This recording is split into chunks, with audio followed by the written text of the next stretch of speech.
الحمدللہ رب العالمین وبہ استعین واشہد ان لا الہ الا اللہ وحدہ لا شریک لہ واشہد ان محمدا عبدہ ورسولہ اما بعد۔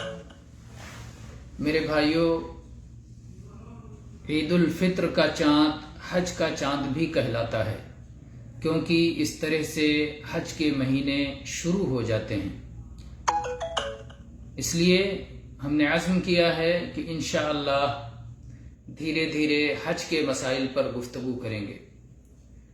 حج کے مسائل بیان کرنے سے پہلے فضائل کا بیان کر دینا زیادہ مناسب معلوم ہوتا ہے، کیونکہ جب کسی چیز کی فضیلت معلوم ہوتی ہے تو پھر اس کے لیے دل میں شوق پیدا ہوتا ہے۔ تو آئیے اختصار کے ساتھ ہم حج کے فضائل پر گفتگو کرتے ہیں۔ یہ بات یاد رہے کہ جو فضیلت والے اعمال ہیں، اللہ کے نزدیک جو فضیلت والے اعمال ہیں، ان میں سے ایک اہم عمل حج بھی ہے۔ چنانچہ ابو ہریرہ رضی اللہ عنہ کی حدیث ہے جو صحیح بخاری میں 26 نمبر پر اور صحیح مسلم میں 83 نمبر پر مروی ہے۔ فرماتے ہیں کہ رسول اللہ صلی اللہ علیہ وسلم سے پوچھا گیا، ای الاعمال افضل، کون سا عمل بہت فضیلت والا ہے، سب سے زیادہ فضیلت والا ہے، سب سے زیادہ ثواب والا ہے، سب سے زیادہ اچھا عمل ہے، کون سا عمل سب سے زیادہ فضیلت والا ہے؟ تو اللہ کے نبی صلی اللہ علیہ وسلم نے فرمایا، ایمان باللہ ورسولہ، اللہ اور اس کے رسول پر ایمان لانا۔ بہت سارے لوگ ایمان کو عمل نہیں سمجھتے۔ ایمان سب سے بنیادی، سب سے افضل اور سب سے بڑا عمل ہے، اور اسی پر اعمال کی قبولیت کا دار و مدار ہے۔ اگر ایمان کا عمل نہ ہو تو بقیہ کوئی بھی عمل اللہ کے ہاں قابل قبول نہ ہوگا۔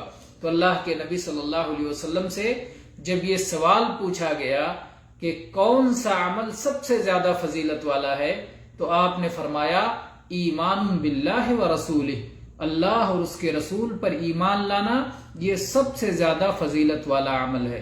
قیل ثم ماذا، پھر پوچھا گیا اس کے بعد کون سا عمل فضیلت رکھتا ہے؟ آپ نے فرمایا، جہاد فی سبیل اللہ، اللہ کی راہ میں جہاد کرنا۔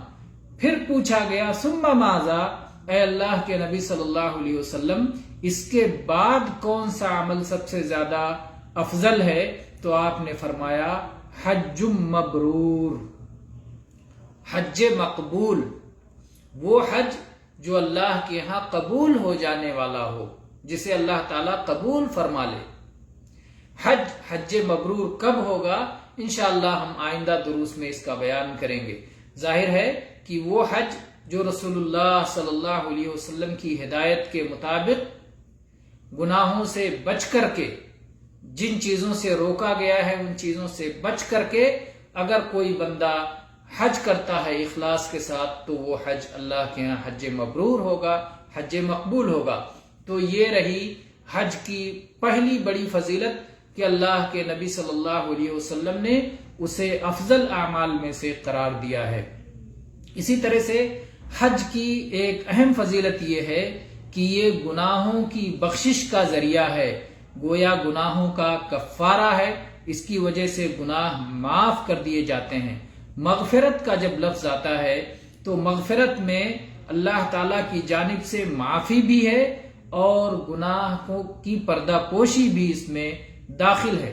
چنانچہ اس سلسلے میں ابو ہریرہ رضی اللہ عنہ کی حدیث ہے جو صحیح بخاری میں 1521 نمبر پر اور صحیح مسلم میں 1350 نمبر پر مروی ہے۔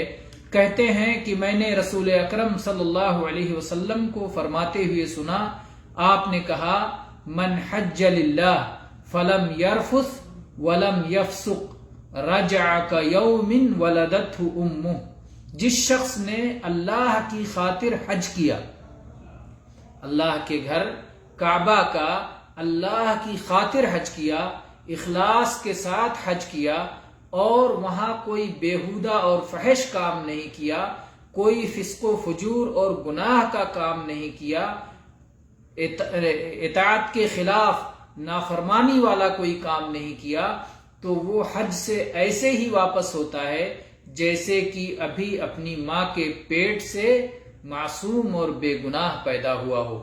یعنی گویا حج کی وجہ سے اللہ تعالیٰ اس کے سارے گناہوں کو معاف فرما دیتا ہے اور اسے ایسے ہی کر دیتا ہے گویا اس کے حیات نو کی، اس کی ایک نئی زندگی کا آغاز ہو رہا ہے، حیات نو کا آغاز ہو رہا ہے۔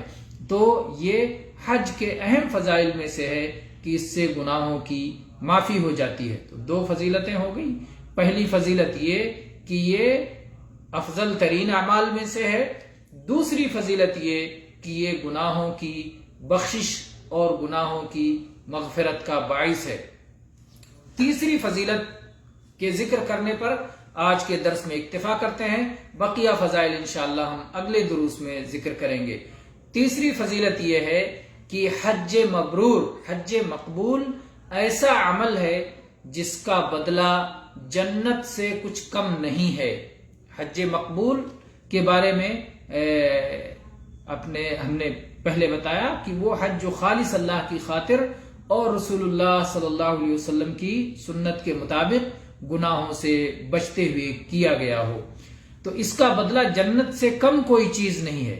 اس سلسلے میں ابو ہریرہ رضی اللہ عنہ روایت کرتے ہیں کہ رسول اکرم صلی اللہ علیہ وسلم نے فرمایا، العمرۃ الی العمرۃ کفارۃ لما بینہما والحج المبرور لیس له جزاء الا الجنہ۔ یہ روایت صحیح بخاری میں 1773 نمبر پر اور صحیح مسلم میں 1349 نمبر پر موجود ہے کہ نبی کریم صلی اللہ علیہ وسلم نے فرمایا، ایک عمرہ دوسرے عمرہ تک درمیان کے سارے گناہوں کے لیے کفارہ بن جاتا ہے۔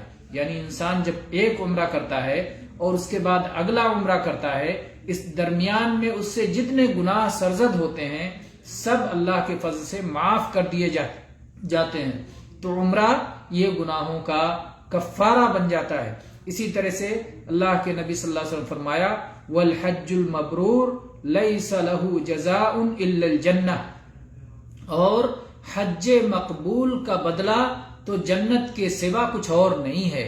یعنی حج مبرور ایسا عمل ہے کہ اللہ تعالیٰ اس کے بدلے میں جنت عطا فرماتا ہے، جنت سے کم کوئی چیز اس کا بدلہ نہیں ہے۔ اور جنت اللہ کی وہ عظیم نعمت، وہ بڑی نعمت جس کا کوئی بندہ تصور تک نہیں کر سکتا، اس میں اللہ تعالیٰ نے اپنے نیک بندوں کے لیے وہ نعمتیں تیار کر رکھی ہیں جسے نہ کسی آنکھ نے دیکھا ہے، نہ کسی کان نے سنا ہے، اور نہ کسی انسان کے دل میں اس کا تصور آیا ہے، اس کا کھٹکا ہی ہوا ہے۔ کیونکہ کیسے کھٹکا ہو سکتا ہے، اس کا علم و ادراک کیسے ہو سکتا ہے جب اس کی کوئی مثال اللہ نے دنیا میں مثالوں کے ذریعے سے، دنیاوی معمولی مثالوں کے ذریعے اسے سمجھایا ہے، ورنہ جنت کی تو کوئی اسی طرح کی مثال پائی نہیں جاتی۔ تو بہرحال حج مبرور کا بدلہ جنت سے کم کوئی چیز نہیں ہے۔ تو آج ہم نے حج کے 3 فضائل ذکر کیے۔ پہلی فضیلت یہ کہ حج افضل ترین اعمال میں سے ہے، دوسری فضیلت یہ کہ حج گناہوں کی بخشش کا ذریعہ ہے، اور تیسری فضیلت یہ کہ حج مقبول کا بدلہ جنت سے کم کوئی چیز نہیں ہے۔ واللہ تعالی عالم، وصلی اللہ علی نبینا وسلم، وآخر دعوانا ان الحمد للہ رب العالمین۔